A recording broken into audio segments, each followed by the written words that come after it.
Welcome to On Air Podcast number 32. I'm 369 Lumineer, and I'm joined once again by my co-host Phoenician Hunter for part two of our series, which is titled The Wizard of Ounces, the case of the missing silver. Now, this discussion comes off the back of an article written by Phoenician Hunter, which is on his Substack channel at phoenicianhunter.substack.com, where he traces the hidden history of money, silver, and power, amongst several other historical topics, all of them tracing back to the Phoenicians. So, welcome back, Phoenician Hunter. Buongiorno, and welcome to all our listeners for another podcast. It looks like it's going to be a very interesting one today. Why don't we just jump straight into this one? Because I'm really excited to talk about what you've written. In this episode, just as a matter of context, we pick up where we left off in stage one, where we look a little deeper at how silver was pushed out of the monetary system, how gold and then fiat currency took its place, and why those decisions still matter to this very day. And along the way, we'll connect history, politics, and even popular culture to reveal the hidden story of money and power. Yes, so in part two, my aim was to show the effects the demonetization of silver had on the economy and the general population, right? And secondly, what I wanted to do was reveal the next phase of the currency manipulation, because it did not end with silver. Silver was like the first phase that they needed to attack, and then we progressed from there. And as I've mentioned before, this was a banker's long-term plan, and it took centuries to achieve their goal.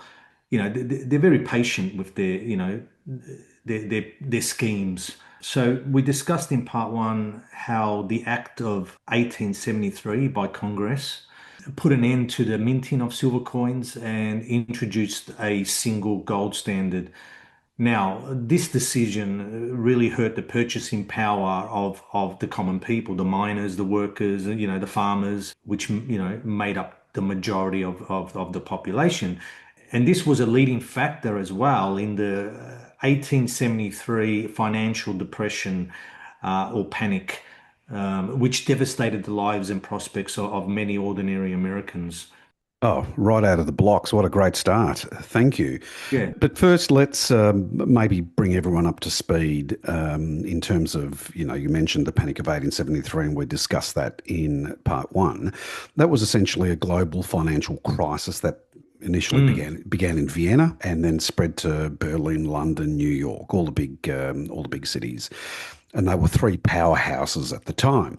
Now, in the United States, it hit the hardest because Congress had just passed, Yeah. again, we speak about this in part one, the Coinage Act of 1873, effectively ending silver coinage and moving the country towards a gold-only standard. Okay, so Yeah, that was and in remember 1870. that most people had, that was their purchasing power. The common people had silver as their purchasing power. So those that ratified the act knew what they were doing.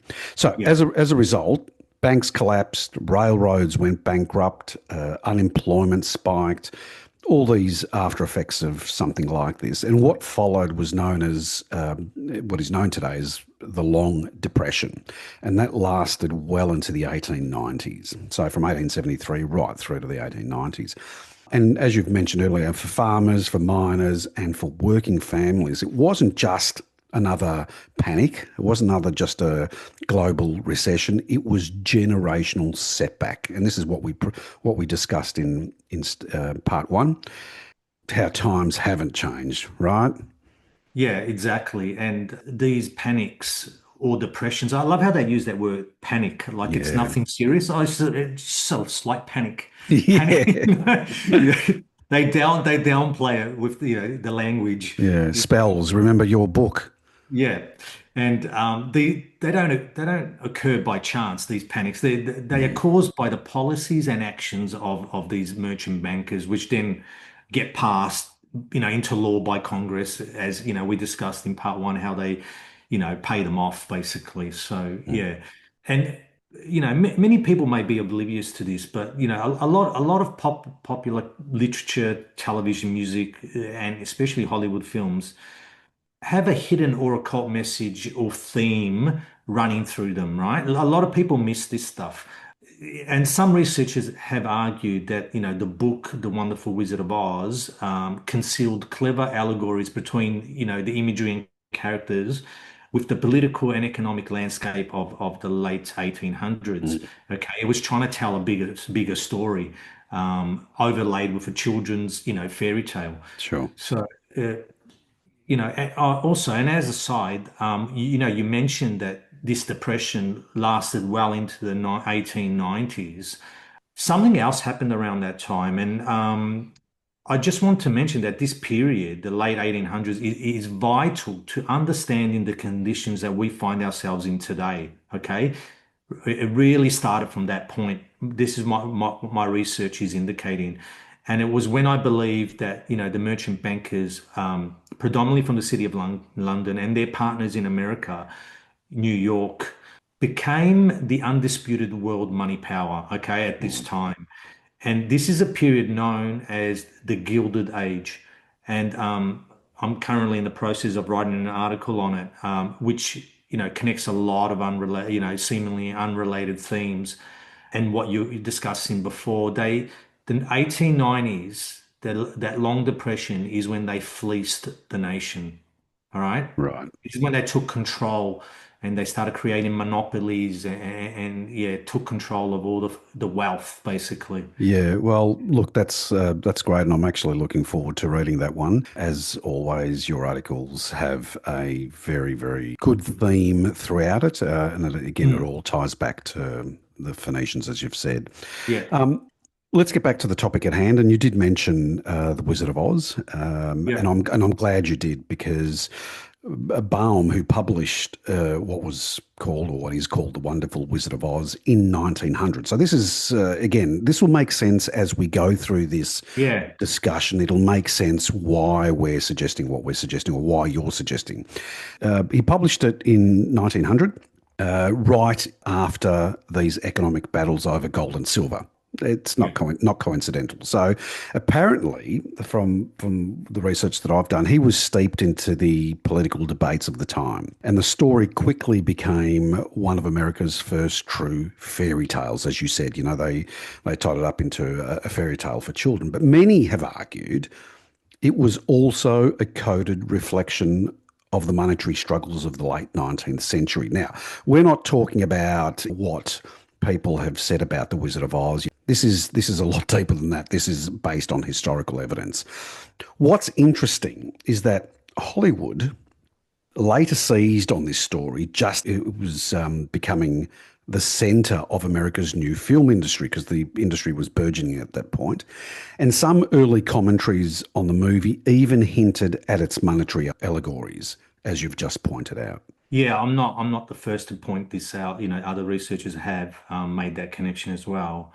Before he wrote The Wonderful Wizard of Oz, Baum was a journalist of a small newspaper, right? Yeah, Writing on politics and current events yeah, in this period of the, late 1880s and early 1890s. So he's writing about, like you said, the monetary situation and the effects it was having on everyone.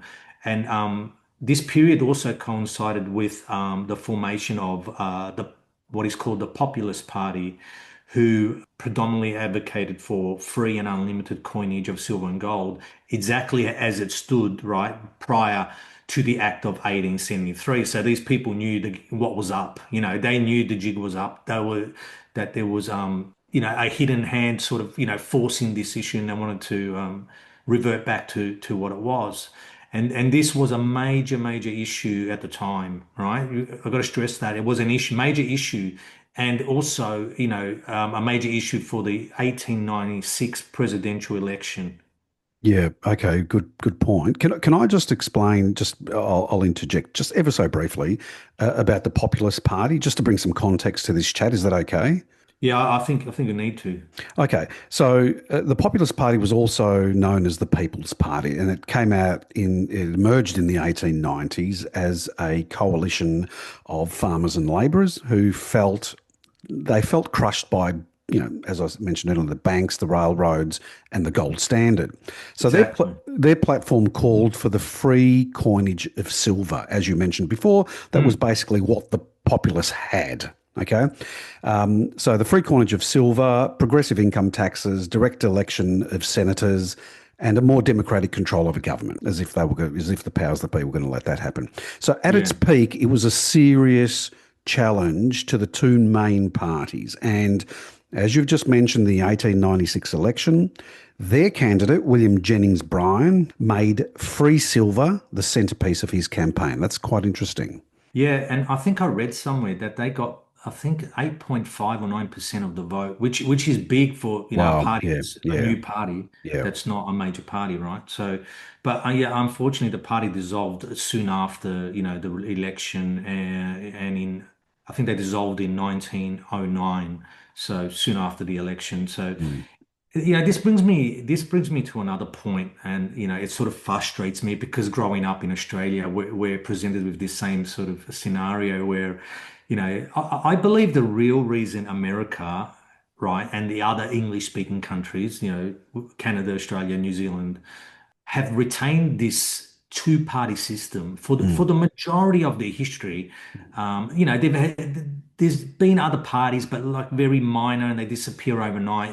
But really, nothing's threatened that two-party system, right? The reason I Mm. believe that's the case is that their ruling class, in this way, their ruling class will never really face any opposition, right? Because if they maintain control over those two, they're not going to be threatened by a third, fourth. Nothing's going to come really to upset the apple cart. So, we're seeing evidence of this being challenged in recent years, especially in Britain with the rise of the Reform UK Party, right?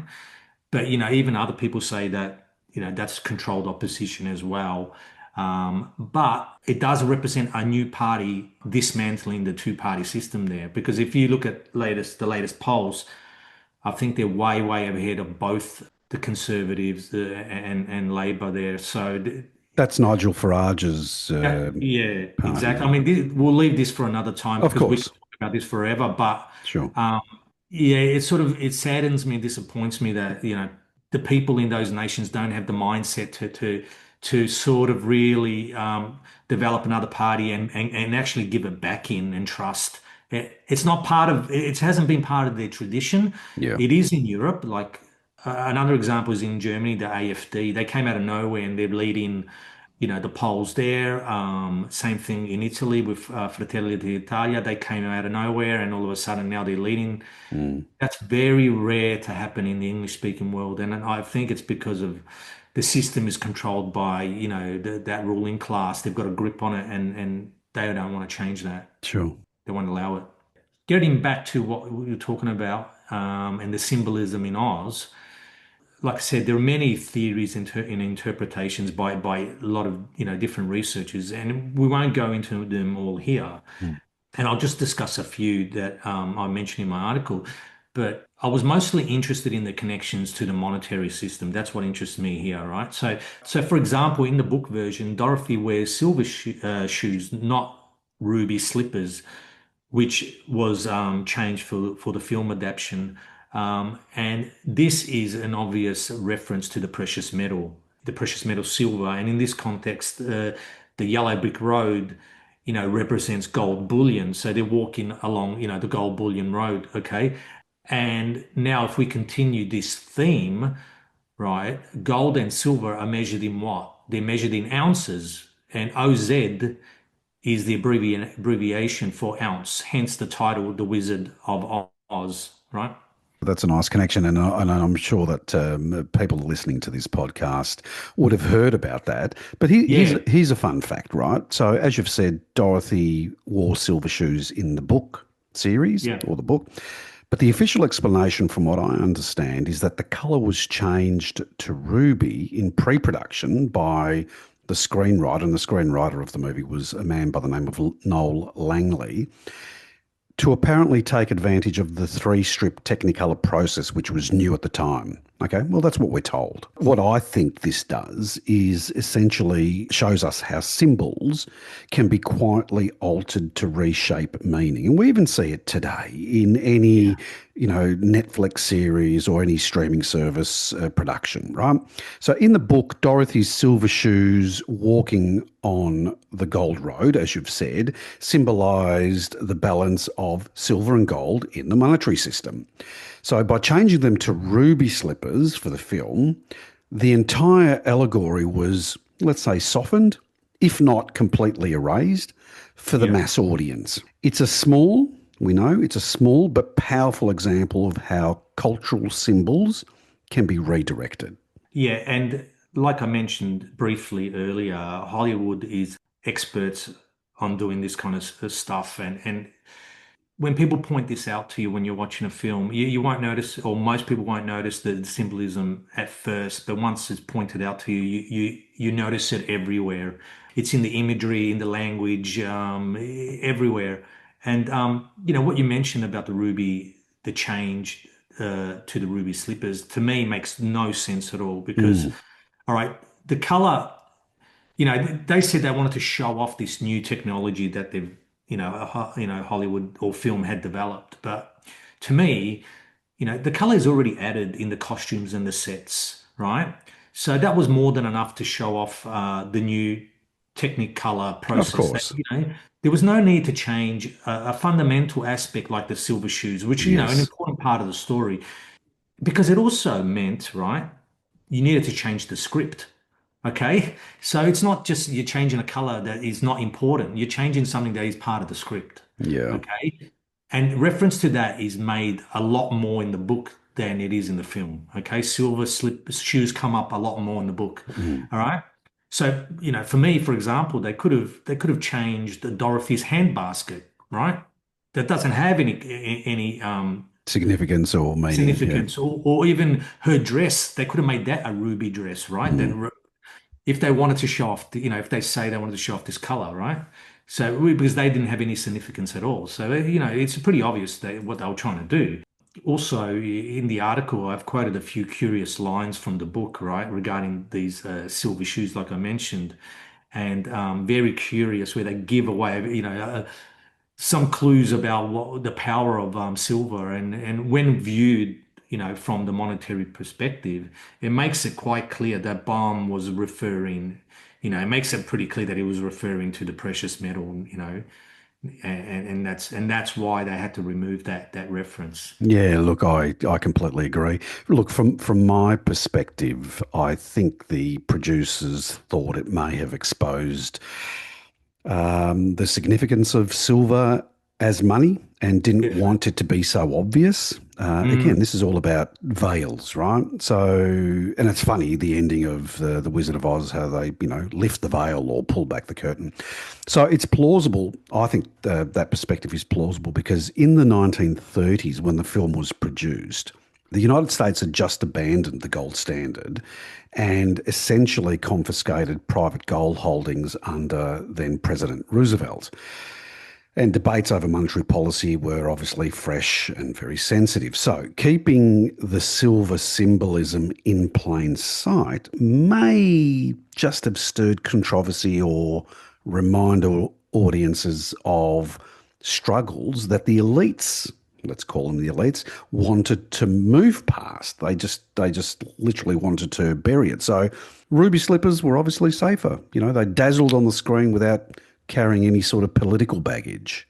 Yeah, my thoughts exactly. And yeah, like you mentioned, that they were manipulating the monetary systems right through this period, all up until, World War Two, and even afterwards, and we'll get into that later. But like I said, yeah, they started in the 1800s, late 1800s, and they just continued. It was just a continuous dismantling of the people's wealth, So it was, probably went for, a good 100 years.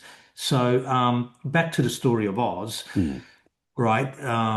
The main characters following the road of yellow bricks. It leads to where? It leads to the Emerald City, which is predominantly green in color. So it's all Yes. green. which is symbolic of greenback paper Yeah. money, or what they call, a fiat currency. Again, and can I just say that I know that most people are aware of fiat currency, and I'm glad you've raised it. It's essentially, if for those that don't, it's money that has value because a government declares it as a legal tender, not because it's backed by anything No. of value, like we've said, gold, silver, or even any commodity. So its worth rests entirely on trust, which is a little bit scary. Trust in the government that issues the currency, and trust that others will accept it in exchange for goods and services. So the word fiat, literally in Latin, means "let it be done." Like I've always maintained that language exposes the true meaning of Of course. of the words.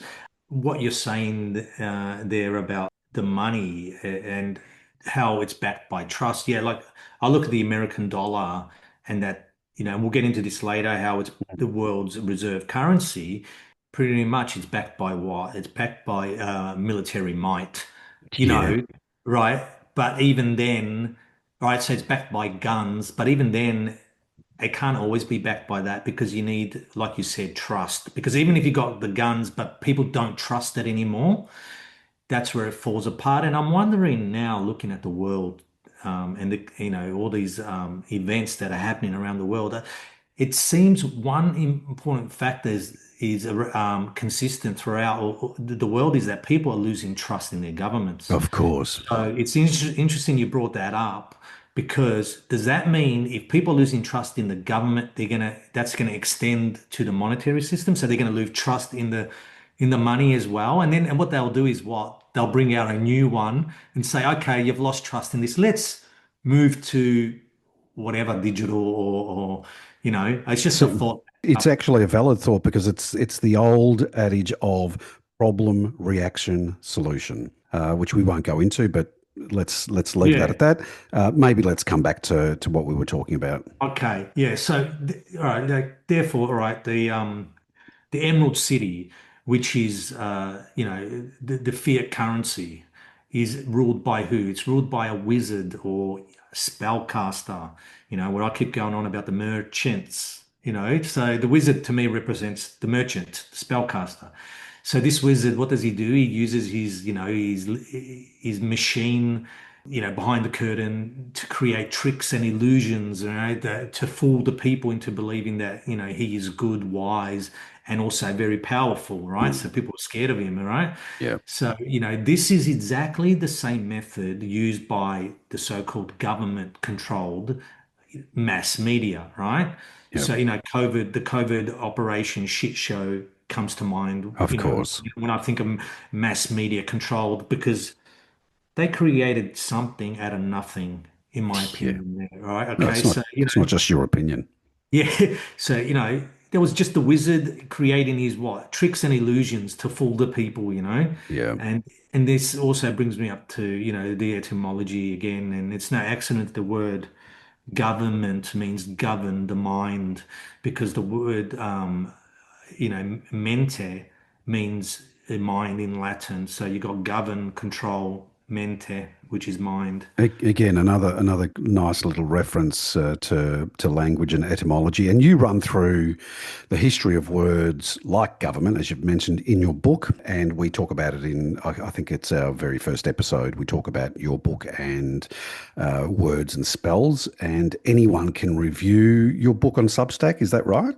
Yeah, you can you get a digital copy when you buy a subscription. So even a monthly one, you'll get a copy of that. Yeah, and I don't do enough to push it really. So, for those listeners who aren't familiar with my background, really I first began my line of research with the study of etymology. And that's when I found that the words and language, especially the English language, revealed to me that the human mind is programmable. I can't stress that enough. It's programmable, right? And that our very thoughts, ideas, and beliefs are easily controlled and manipulated. Okay.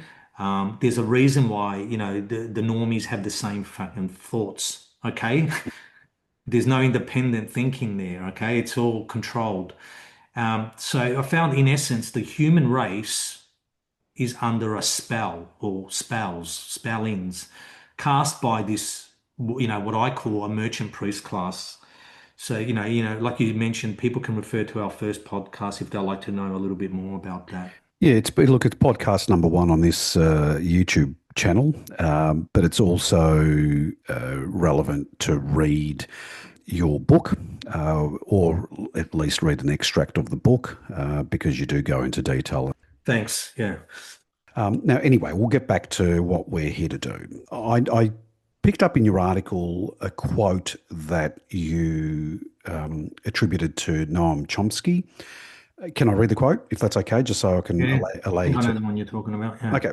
He basically says, and I'm sure a lot of people have heard this, he who controls the media controls the minds of the public. Now, we know that media is of huge importance for the ruling class, and we're going to do a podcast on this in our Meeting of the Mind series, which a lot of people are looking forward to. But briefly, control of the media has always gone hand in hand with the control of money. And correct me if I'm wrong, and I'd like your thoughts on this. To me, it shapes not only what people know, but what they even think is possible. Yeah. I mean, politicians, rulers, not just bankers, but in this case, this is who we're talking about, could not achieve their goals unless they had, control of the minds of the masses, and this is done by control of various media, which today also includes social media. We've got to get away from this idea that it's free speech and it's not controlled. It's just bullshit. And like you said, we'll discuss that in another podcast. Back to our story of our silver story. What I found was following the end of the Napoleonic Wars in 1816, right? This is when Britain, stood as the undisputed world power, right? What it did is it quickly moved to a gold standard, okay? Because their whole idea was to change the monetary system of the world. Like I said, other powers have had, other nations have had power, global power, but they left, like Spain, France, Portugal, but they left silver as the monetary standard. But when England or Britain became the world power, they quickly moved to change this system. That's the difference. That's the difference between, the City of London and the other powers that came before. Okay. So then, using her power and influence, which would have been immense at this point, dragged the rest of the world towards a similar gold standard. So now this would eventually become the international monetary system from, the 1870s onwards. Okay, so now this is important, right? While Britain didn't physically control or hold the gold and silver supply, right? It didn't need to, okay? Its financial center, the City of London, the City of London that we keep bringing up over and over Yeah, again, yeah. acted as a central hub for trading and influencing the global prices. So that's where it was controlled. Okay. This influence stemmed from what is known as the London gold market fixing, which I'll go through in a lot more detail in the article. You do, and you explain it very well, in fact. And again, I encourage people to read this because, again, these podcasts are an extension of your articles. Yeah. So, look, to me, it was essentially a private club agreement, not a government body, that was designed for setting the daily price of silver and gold, despite the physical metals often being stored elsewhere, as you've just noted. Kind of the same structural approach as the US's Federal Reserve. And, it's a private company and all, and which, again, we won't go into. But you also write that silver fixing began in London in 1897, and for over 100 years it was essentially a private auction. That's where the term fixing comes into it. And it was Yeah. carried out amongst a select group of precious metal dealers. So in 1919, London based merchants doing business in gold bullion began setting the price of gold, held at the London offices of no other than Nathan Meyer Rothschild and Sons. Funny that. So, again, I'm giving you the details here because I'd like your response to it. So, what I understand is that five firms pretty much sat around a table at the Rothschilds' offices and declared what the price of gold would be for that day. And that number then echoed through the world's markets. Yeah. Yeah. Now, that to me is price fixing in its purest form, right? Now, the key nugget here is that while the gold was stored in vaults across the globe, the price was set in one room, demonstrating, and this is the kicker for me, how financial power is about perception and agreement more than physical possession, as you've said. Have I pretty much captured all that? Yeah, and just going back to that price setting, I believe they did it twice a day as well, one in the morning, one in the Oh, afternoon. wow. Okay. Yeah, the price of silver and gold was set or agreed upon, like you said, by a few precious metal dealers, private individuals from the City of London, merchants, basically. Yeah, of course. That's why, the City of London is so important with my work, and I, bring it up, extensively. Um, and I go into the history of these merchants and the guilds and all that. It's all part of the same story, Yeah, and yeah. don't forget, this was as early as you mentioned, 1897. So it's been going on for quite a while. Now, I just want to briefly discuss the Bank of England, all right, which controlled the financial affairs of the British Empire. And I have touched on that in a few of my articles about the guilds and livery companies of the City of London, because we found that, they are the ones who are behind, the founding of that bank. So, but that's another story. Mm. Anyway, so let's remember that at this time, the British pound, not the US dollar, the British pound was the world's reserve currency. So that means, the Bank of England is sort of like, the Federal Reserve today, right? So Yeah, its influence, the Bank of England's influence extended across the globe, right? Especially in its many colonies. yeah. And can I just give a little historical context here? The Bank of England became the model for central banking, right? Yeah. It was founded in 1694 by my notes. And its initial role was to finance the government's wars and regulate the issue of currency. Talk about control. By the 19th century, it wasn't just a national institution.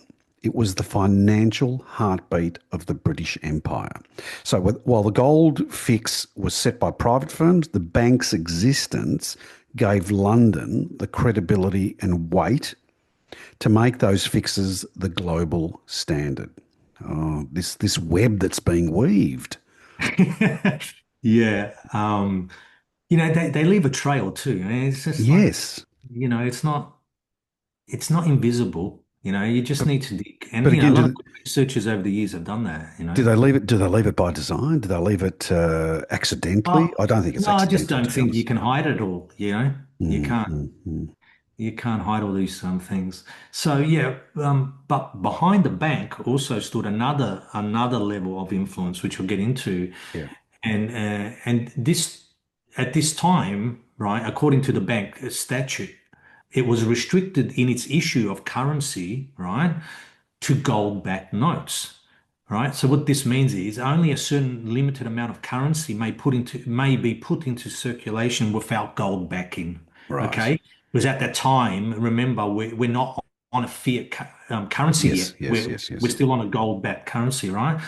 Um, so that's how it works. So therefore, it was what they found was it was possible to control the supply and price of gold on the London market. If you could control that, one could also exercise influence over the bank, right? Right, right. Okay, so the power lay in the price of gold because that's how the bank is issuing its currency by.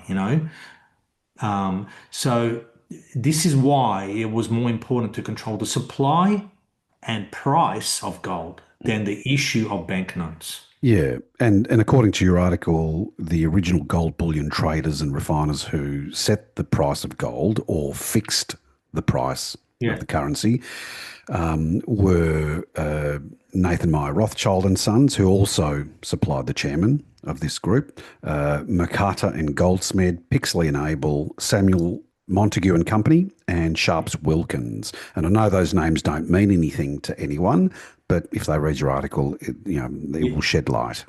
Yeah, not all of those are as influential today as they were, at the time. So, Sure. yeah, now all three of those five that you mentioned, so three of the five are Jewish houses, all right? Okay. Jewish, wealthy Yep. Jewish families. And as the chairman also gets a casting vote, that means, four of the five. Obviously, you got four votes out of five. Yeah. So, the Jewish influence pretty much dominated the financial control of the British Empire and by extension, then the world Yeah. at this time. All right. They're going to Yeah. make that clear at this time. At this All right. time, and just Yeah. if people want to do their research, the three of the five Jewish houses that you've mentioned were Rothschild, Mercator and Goldsmith, MID, and Samuel Montague. Now, this brings me to another issue, and I won't make it, a long one. It's every podcast I have a little rant. This No, is that's okay. this is This is free flow talk. That's what we're here for. um, now I'm not one to blame everything on the Jews, right? Or the Vatican, or Freemasons, or whomever. People seem to pick a baddie and that's it. Everything is the fault of that one entity. Yeah. That's it. Yeah. There's no, what I do is I go where the evidence leads me. All right. So, I don't have a dog in this fight. I don't care. I really don't care who it implicates. I'm of the Italian background. If a bloody implicates the Italians, okay, that's where the evidence lies. I don't care. You'll speak it. Yeah. Okay. All right. The thing I've noticed with a lot of researchers is, like everything is the fault or creation of one particular group only. That's it. So then they draw or they get these pyramids or tables. Have you seen those illustrations where everything is related to, Yeah. Leads leads back. back to the one source? Yes. Nice Yes. and convenient, isn't it? It's I've seen quite a few different ones of those yeah, me in too. my But it's research. so convenient. Oh, look, I can put it up on the wall. We will Yeah. begin from here, and then it'll. Yeah, all right, okay, whatever. Many researchers seem to believe what they do is they begin with an idea, right, or a belief, Mm. and then set out to prove that that is correct. Okay. So then, if you follow that thought process, what you do is probably even without knowing, it just sort of happens. You sort of ignore or marginalize any evidence which refutes or contradicts your original belief, Yes. right? Okay, it's just what we do. It's human nature. So, but most of the people what I find that are researching this stuff, and I've probed them enough, and then the truth comes out. Is what they do is they're protecting something, all Mm. right, like their faith, all right, or an ethnic group, or So if you're an evangelical Christian, for instance, you're not going to be blaming the Jews. What they do is they hate the Catholics, so then they blame everything is the Vatican Sure. or everything is Freemasonic. And then, if you're Jewish, if you're a Jewish researcher, everything is the Jesuits. Or Yeah. you know what I mean? People steer away from their own preferred or adopted faith or group. That's what Yeah. happens. It's just natural. But you got to be honest with yourself, and that's not the way to do proper research. Or, some people are just paid influencers, and we see many of Yes. those on social media, and they're paid to push a certain narrative Mm. or to steer people's attention away from, one group towards another. Or at the end of the day, people can just be crap researchers. Yes, And of course. and they just fall for okay, it's one of everyone pick from here, Freemasons, Jesuits, Vatican, or the Jews. You know what I mean? There you go. There you get to choose one of those to sell your story. That's a good But, little yeah. yeah, in reality it doesn't work like that. It's not like that. Power shifts and moves. A new power comes on board, the old powers die. It's just that is history. Yeah, Okay, I can hear, I can obviously hear it and see it in your voice and your expressions that that frustrates me. no, no, look, frustration is good because Yeah. you obviously want to expose the truth and you want to clarify a lot of things. So Mm. I think those insights are very, very valuable. One thing worth adding, if I could, and this is looking at the bigger picture, is that this small group of dealers who we've mentioned earlier effectively controlled the reference price of gold and silver for the entire economy, the entire world economy, Well, right? yeah. Now, talk about an extraordinary concentration of power, right? Five firms influencing every trade. And when I say every trade, I mean from a small farmer in India selling, I don't know, silver ornaments to central banks shifting reserves. That's Mm. and everything in between, right? So I think the veil has just been lifted, or let's hold on, let's be more appropriate here. Oz has been exposed, as he eventually was in the film. It's all smoke and mirrors and no spine, no balls. Yeah. The man behind the curtain, The man and behind the curtain. That's right. yeah. And there's something in that too with apparently, some researchers say that who was the one that pulled the curtain back? It was the dog, and the dog's Yes. What name did is what would the dog have Toto. symbolised? Total. Toto. Toto. Total. Yeah. Yes. There you go. Okay. I don't know. Look at Like I said, there's so much symbology in that film. We can go wow. on forever, but I think I yeah, might go it's a back and great read the one book. Yeah. to investigate. Anyway, so now in part one, we briefly mentioned that the Pilgrim Society were Yep. high amongst the gold and silver manipulators, and have been that group has been behind that manipulation for quite a while. Mm. And according to the researcher Charles Savoy, who seems to be the expert on the Pilgrim Society, he brought up, he's the one who exposed that group, in the modern era. And according to him, some key Jews and top Catholics also appear on the Pilgrims rosters.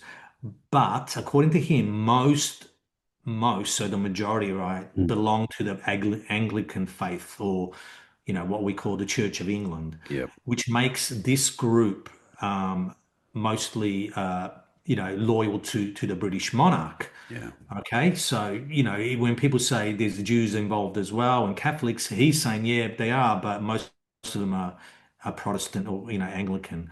And he's also noted that a few Catholics and Jews have actually converted to the Church of England just so they can get a foothold into this group. Okay. So yeah, but my view is a little bit different. So my view is that these wealthy, and I've written about this before, these wealthy merchants, they don't really care about that whole Christianity, Judaism. To them, it's just a mask. Like, I truly believe that they know the true significance of those faiths, and it's not what we think they are, or what most people think they are. To them, it's just like a fraternity. Okay, so where their loyalty lies is predominantly with their families, right? First and foremost, and their family dynasties, for a better term. And history has shown this, that in the cities and nations which these merchants reside, they were purely just centers for their commercial pursuits and nothing Yeah. more. They weren't loyal to the people, the customs, or they're loyal to their family and making money. And a great example of this is the Rothschilds banking dynasty. And I'm glad you've raised this because there is a quote that I want to mention here, and I, I want to encourage people to do some research because this is not about conspiracy theories about the Rothschilds because there are plenty that are going around. This is all factual, right? Now, Yeah, and some of those are ridiculous too. of course they are. Of course they are. So, whilst we won't dive into detail about the Rothschilds in this podcast, we'll leave it for another chat, which I do think we should have. But you do briefly mention in your article this quote, if I can read it. It basically states that Meyer Rothschild created an international banking family through having his five sons establish firms in the financial centres of the time of Paris, Frankfurt, London, Vienna, and Naples. Part of his essential strategy for success was to keep control of their banks in family hands, allowing them to maintain full secrecy about their activities and size of their fortunes. And I think that quote is quite powerful. And again, Yeah, that's sums up a historical, lot. right? So Yeah. yes, you could argue silver was pushed out, the gold standard reigned for a century, and then that too was abandoned for what we have today as a Mm. pure fiat system. So essentially, each calculated, conniving, and nefarious step moved money further from, sorry, I'm being a bit harsh there, but further from tangible anchors and deeper into the realm of political and financial control. Yeah, just going back to that quote, the important point to take away from that is that Mayer's five sons, right, went to different nations, different nations with different cultures, languages. Now, this doesn't mean that, those five Jewish men, all of a sudden became loyal to their new adopted homes, Yeah, right? yeah, that's right. And abandoned their faith and their family connection. No, they still remain loyal to their family business enterprise. Okay, that's why they went there. It's sort of like, you've got a corporation and then you open up an office in another country, all Mm, right?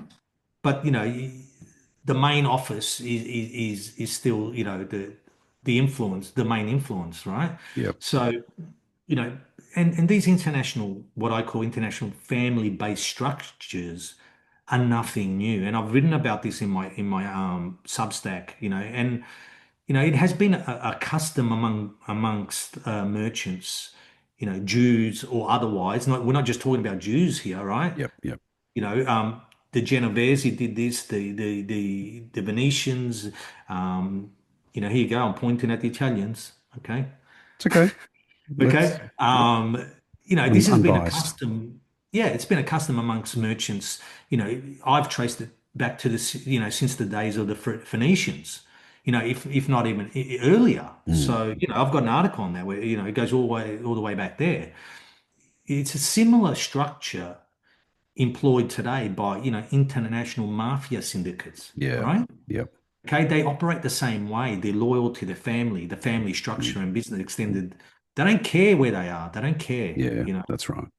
You've got people got to get that out of their head. It doesn't mean if they're in America, they're loyal to America, or if they're in, that's not how they operate. Yep.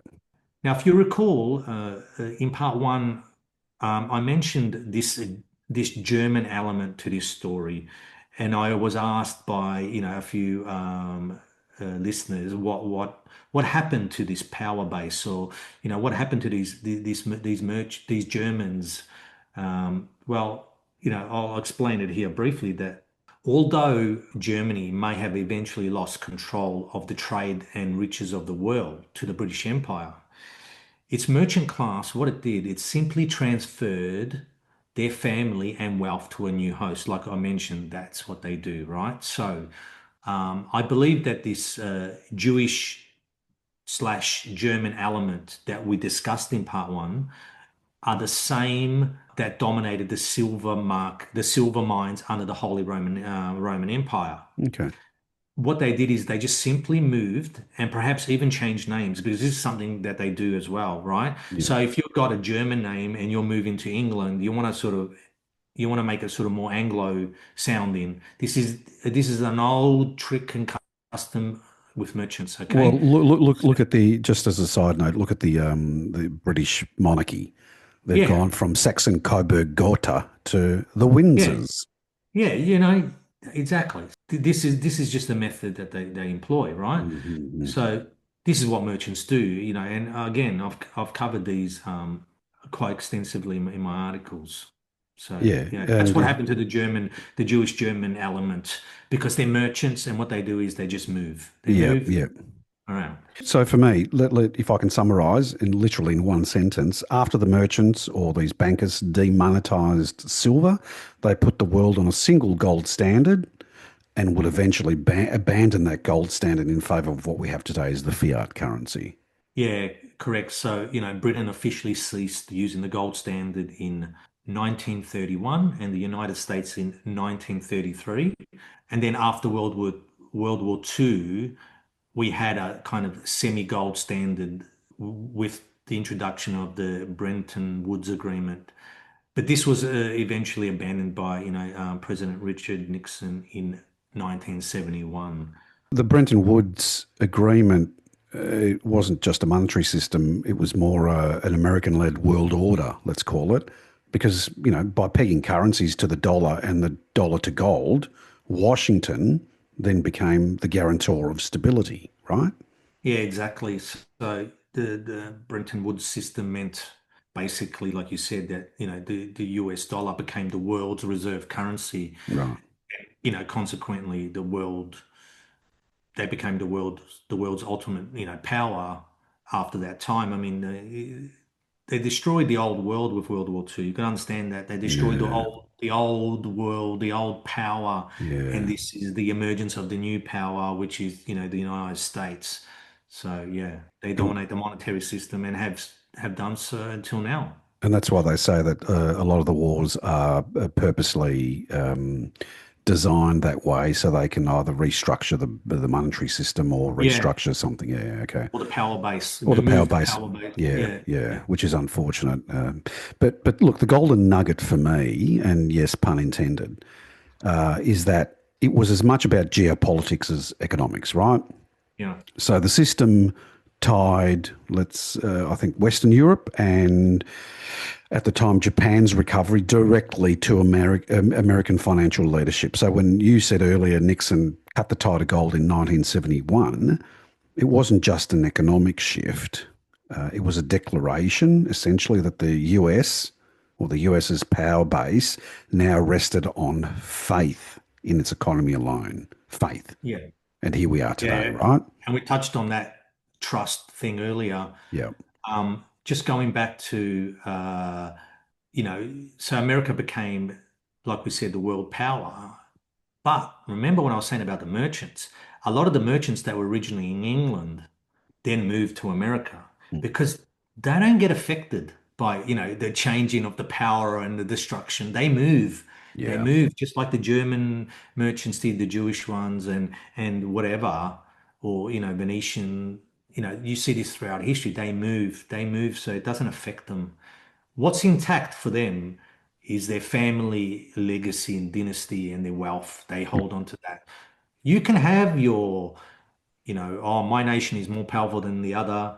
You can have that crap. You can have your Judaism, your Christianity, your Sure. Islam. You can have those, you can have, they don't care. Yeah, they'll, say they are part of those fraternities, you All know. optics. Yeah. Yeah, exactly. They don't care. They don't care. Mm. So, um, so yeah, pretty much that's how, we arrived at our current fiat or debt-based system. And, today currency's been, slowly replaced with, digital bank transactions, predominantly, I guess.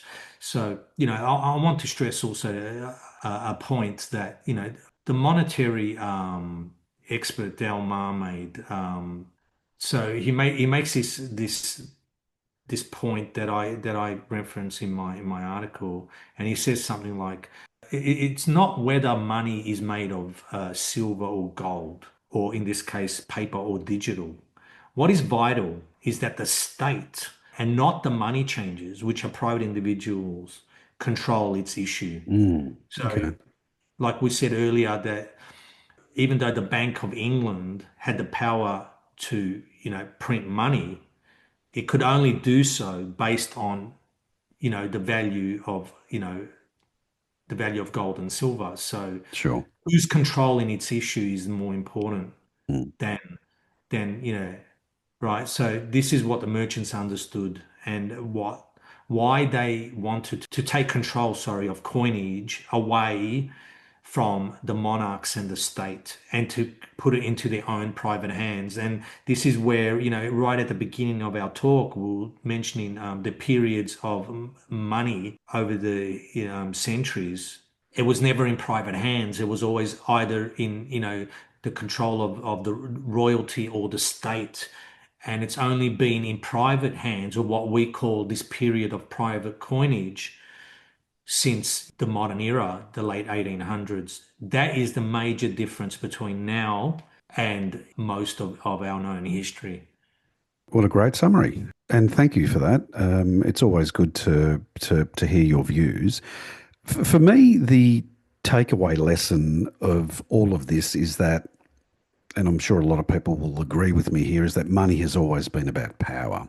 And I don't think you could argue with that. So whoever issues it, controls it, manipulates its value, they essentially control societies, whether it's silver, gold, paper, or digital, as you said, as we're gradually moving in today with what's going on with CBDCs, etc. The real question for me is who decides? Who decides? And that's the struggle running through history, and it's relevant now as much as it was back in 1873. So, do you want to leave our listeners with any insights, summaries, or you want to impart anything before we do sign off here? For the listeners, if you haven't already, please hit like, subscribe, and share. So, do I sound like a like a proper YouTuber now? Oh Because no, professional YouTuber, of course. I'm Yeah, uh, I'm I'm honoured. terrible at self promotion. Well, look, we genuinely, run these podcasts not for anything other than trying to shed some light on, narrative basically, or what the narrative that people have told us. And I think in this particular case, the Wizard of Oz allegory was perfect, and I think it was a perfect part two to our part one. And I think if people listen to these back to back, I do hope that their minds obviously expand beyond what the current narrative tells them. So thanks to everyone who's joined us on this journey through money, myth, and power, let's say. And thanks again for your insights, Phoenician Hunter. No worries. Just in closing, we've looked at how allegories like the Wizard of Oz connect to very real battles over silver, gold, and fiat, and how these struggles have shaped the world which we obviously live in today, and it's going to continue to change. So, as we always say, keep questioning the stories we're told, because behind every currency, there's a current of control. As always, stay curious. This is Phoenician Hunter and 369 Lumineer signing off.